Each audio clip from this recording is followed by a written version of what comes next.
Welcome to a new section, Date and Time. Many programs need to handle time, whether it's logging when an event occurred, scheduling future tasks, or measuring performance. Python handles these concepts primarily through its built-in datetime module. 1. The datetime module classes. The datetime module contains several classes.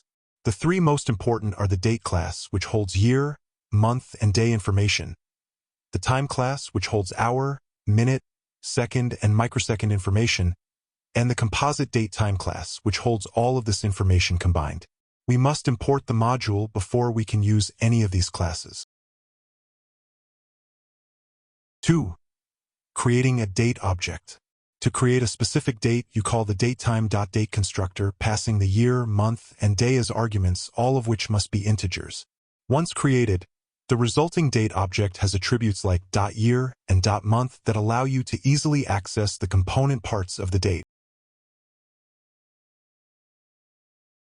3. The datetime object. The datetime.datetime class is the most comprehensive, combining all the components.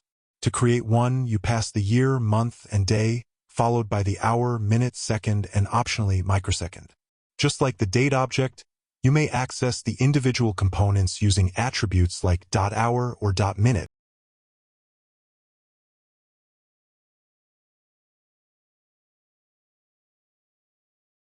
To summarize, the datetime module gives us structured ways to handle time.